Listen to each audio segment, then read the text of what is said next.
Oke, welcome to another episode of Misi Mau Tanya Dong. Oke, kita sekarang ada Kodarel di sini dan kita bakal ngobrolin satu topik yang mungkin familiar, mungkin enggak, tapi I get a sense that it's still quite hush-hush gitu.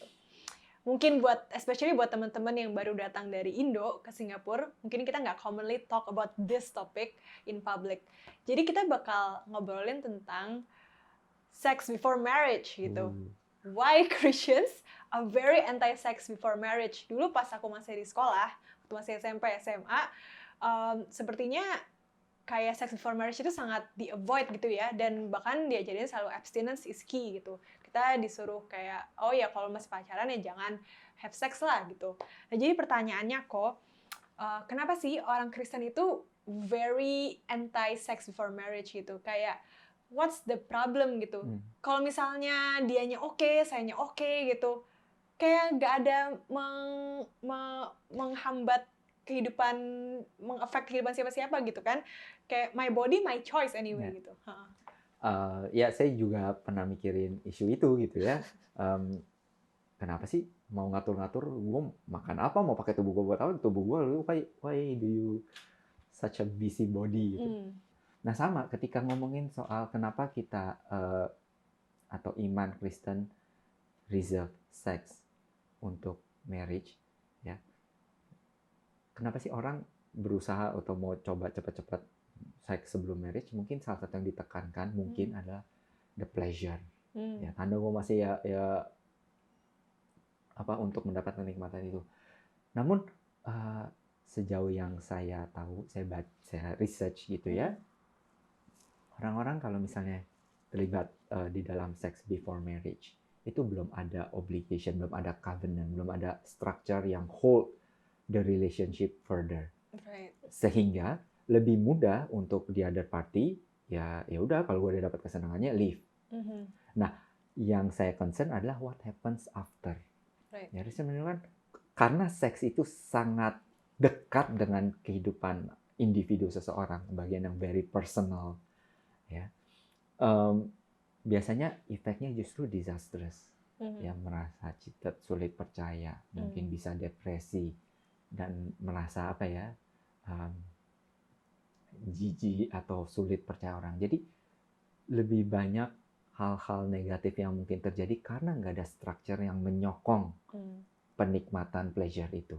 Right. Ya, jadi kalau lihat dari segi praktikal, mungkin bisa dilihat ya karena ada efek-efek yang jauh lebih negatif. Tapi kalau melihat tambahan argumen theological, karena ya memang institusi yang diciptakan Tuhan ya untuk enjoyment sex adalah di dalam pernikahan.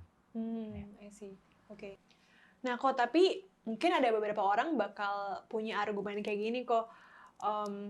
Misalnya orang-orang ini udah dalam tahap pacaran beberapa lama gitu, atau mereka udah engage nih, jadi pernikahan di depan mata gitu. Kayak kenapa mereka masih belum boleh have sex, kan itu udah nggak, hubungan mereka udah nggak semain-main one night stand gitu misalnya. Ya kalau misalnya emang udah ketemu orang seperti itu, sebenarnya saya juga mau nanya. Ya kalau emang udah mau nikah, ya, nunggu bentar lagi kan udah mau gitu ya. Jadi have sex atau menilai seksnya di dalam pernikahan ya sabar nunggu gitu loh. Tapi bagi yang belum gitu ya, atau yang masih jauh, pertanyaan yang mirip saya mau tanyakan gitu. Lantas apa bedanya nanti kalau kamu menikah? Ya apa beda pacaran, tunangan, pernikahan? Kalau kamu misalnya have sex sekarang sebelum menikah,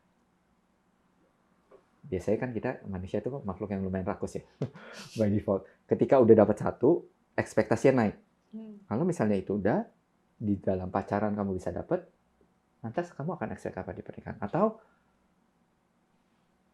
bakal mau menikah nggak? Kalau misalnya buntutnya nggak pernikahan, seperti yang tadi kita udah bahas, research menunjukkan detrimental effect-nya lebih banyak.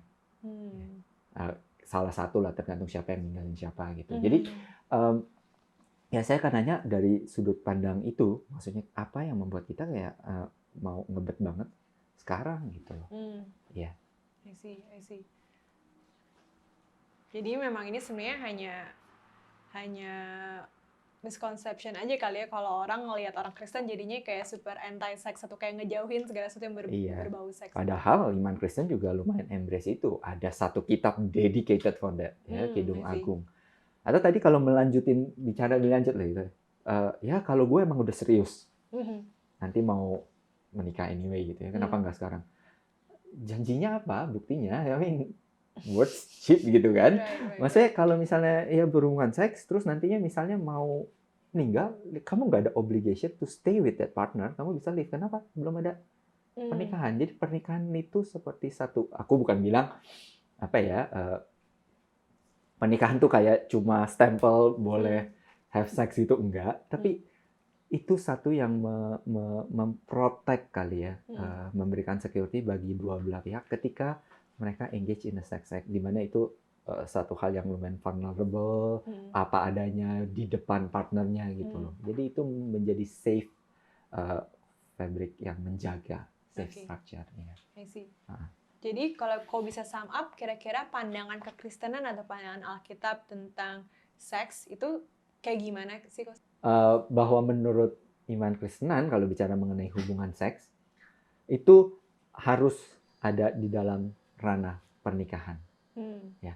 Dan setuju dengan yang banyaknya orang kejar umumnya ketika seks, yes, sex is intended, salah satunya juga untuk pleasure, untuk menjadi kenikmatan bagi dua orang. Tapi dua orang yang sudah mengkomitkan diri di dalam ikatan pernikahan. Ya. Oke, jadi gimana nih kok view yang tadi kok baru share bahwa seks itu reserved solely for marriage aja gitu. Gimana view ini lebih baik daripada view yang mungkin society pegang sekarang, atau gimana ini sebenarnya view yang baik untuk diterapkan sama individuals gitu? Ya, pertanyaan itu juga ya biasa orang yang nanyain pertanyaan ini mungkin udah punya certain mindset. Kayaknya kalau seks nggak di dalam pernikahan juga ada baiknya gitu kan. Nah mungkin kalau boleh saya nanya, saya pengen dengar juga baiknya tuh apa dari orang-orang pikir ya seks nggak di dalam pernikahan juga ada baiknya. Yang saya kepikiran sih paling ya freedom, pleasure saat ini kapanpun dimanapun mau gitu ya dengan orang yang gue suka. Namun baiknya bagi society ya karena sekali lagi marriage is a structure in itself. Dengan ada pernikahan itu memberi safe space, safety bagi each other. Bayangkan gitu ya kalau misalnya nggak di dalam pernikahan yang diakui oleh, pernikahan bukan cuma diakui gereja tapi diakui oleh negara, civil. Kalau nggak diakui civil gitu ya, apa yang bisa menjaga pasangan kita dari orang lain yang juga menyukai dia? See? So in a marriage, it creates safety karena society umumnya akan mengakui, oh dia sudah menjadi pasangannya dia. Jadi ada hak kewajiban yang emang hanya boleh menjadi pasangannya dan nggak boleh menjadi orang lain. Itu create safe untuk pasangan, untuk keluarga di dalamnya itu ya, berlaku tanpa perlu harus takut kayak protecting entar istri atau suami gue diapain orang lain gitu. Kita tentu harus menjaga itu. Nah, ya. Namun ya di sisi lain gitu ya, marriage sendiri ketika nanti punya anak itu akan memberikan fondasi yang lebih stabil untuk anak itu bertumbuh.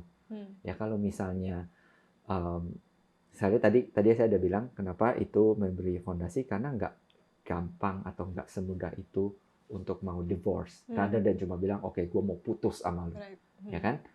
Sehingga dengan ada yang lebih ranah yang lebih stabil untuk anak bertumbuh, itu anak itu umumnya akan lebih sehat dan menjadi orang yang mungkin akan imitate the parents, menghargai orang lain dan menjadi orang lebih responsible hopefully di dalam society. I see. Karena the marriage memberikan satu kesiapan untuk memulai. Ini I'm talking about healthy marriage lah. Karena ada yang enggak lah. Ya, jadi overall in the long run mempersiapkan generasi berikutnya juga akan menghasilkan orang-orang yang lebih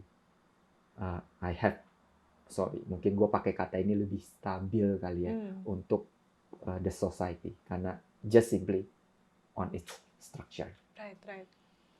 Well, berarti sebenarnya untuk to sum up, actually Christians are never anti-sex gitu kan ya.